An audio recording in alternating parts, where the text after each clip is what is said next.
Mpenzi wangu mwanafunzi alikataa kunywa dawa za kutoa ujauzito. Ilibidi nianze kumshawishi ili mradi aitoe hiyo mimba. Sasa utashikilia dawa hadi saa ngapi? Jitahidi basi unywe. Hiyo mimba haitaki kuishi kwa sasa. Wewe bado mwanafunzi. Kunywa basi. Kwa nini unaniforce mimi?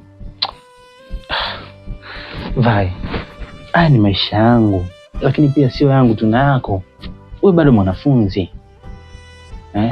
Mtoa mambo mengine yaendelee. Kunywa hizo dawa basi. Mimi naogopa bana, mimi siwezi kunywa. Lakini wewe nimekwambia mwanzoni ukakubali. Hadi unazishika manake. Sitaki sasa. Kunywa bana. Sitaki. Vai. Nakuapia mama yangu, kama ukinywa hizo dawa na ujauzito huo ukatoka, nakuapia nitafanya juu chini, hata kama ni shule nitakuachisha ili mradi tunikuoe. Kwani wewe hutaki kuishi na mimi mamangu? Nataka, ndo maana nimekuja. Kwani ukinioa sasa hivi nikiwa hivi utafunguliwa? Sasa hivi hapana. Masuala ya kwanza kulea, umri wako mdogo. Mtu utoe wa ujauzito afu mambo mengine yaendelee, sawa? Haya, kunywa mamangu, kunywa. Kunywa. Basi niongezee maji. Kwani haya hayatoshi? Ndio, niongezeni madogo. Alivyoniagiza maji, sikujua kumbe alikuwa na lengo lake kichwani.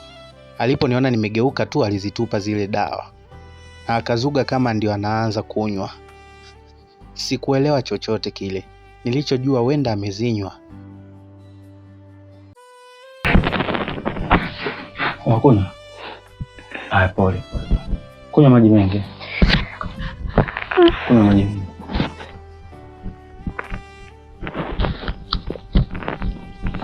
Pole.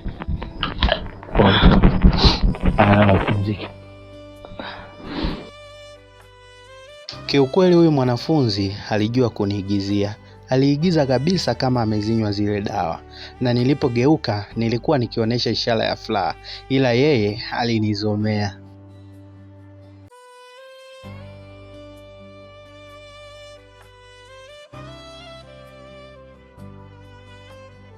Kesho yake asubuhi nilishangaa, maana hakuwa na dalili yoyote ya kuonesha mabadiliko katika mwili wake.